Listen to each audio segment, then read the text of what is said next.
Hi mga padyakolero na newbie bikers na katulad ko. Kung kayo ay naghahanap ng bike na swak sa budget, yung around 10k lang yung price niya. Yung pwede yung gamitin pang exercise, gamitin sa work, or pang recreational nyo lang. Ito yung aking top pick, yung Keysto Conquest 29er. Sana magustuhan ninyo yung video na to at sana mag-subscribe na rin kayo. Keysto Conquest 29er. Alloy frame, naka-internal cable routing, tapered head tube, fork niya with lockout,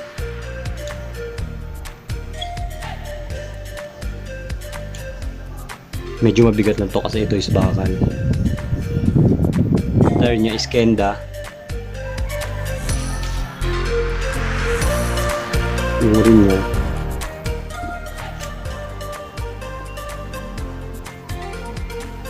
Keysto alloy double wall.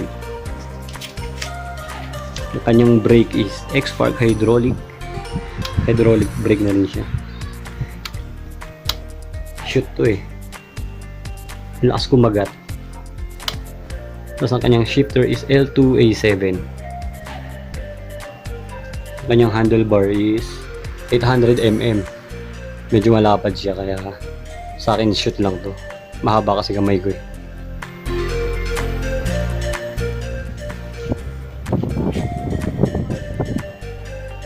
Silicone grip niya, malambot. Okay na okay din.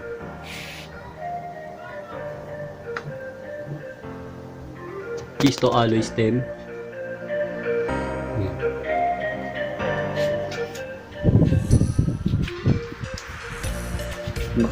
Quick release yung seat post. Yung saddle niya medyo nabura lang yung kanyang print. Na-enjoy ko kasi masyado eh.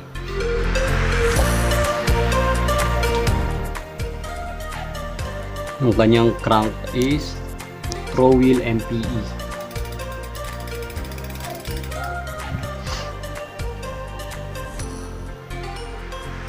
L2A7 3x10.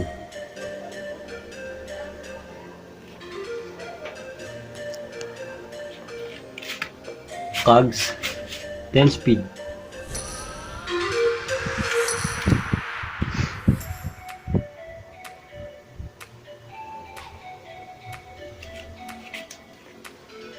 Okay na okay siya, maganda gamitin, suwabe. Yung shifter niya, one click pa din. Ito ay 1 week pa lang sa akin, pero sobrang sulit na siya sa akin. Nabili ko to ng 10k ang price niya. Pero ngayon yata may mga naka-sale na ganito ano. Depende sa store.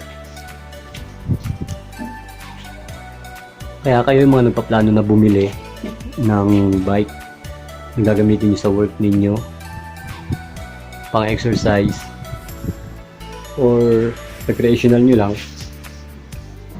maganda na manood kayo ng mga vlog about sa bike. Kasi ako beginner lang rin ako sa bike, newbie. Pero nakakuha ko ng idea sa mga vlog. Yun lang. Sana magustuhan ninyo yung Keysto Conquest 29er. Bye bye!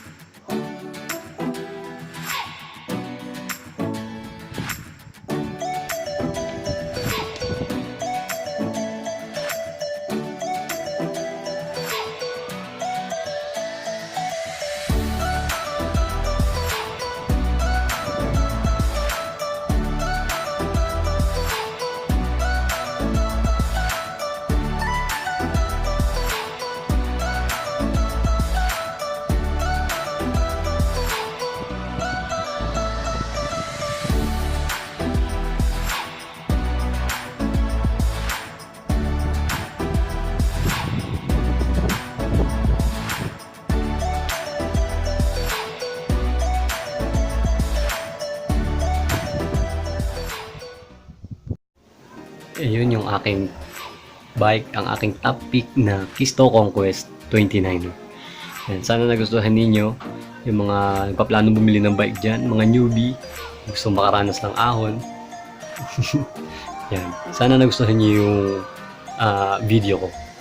Subaybayan nyo ako sa mga susunod ko pang video. Bye-bye.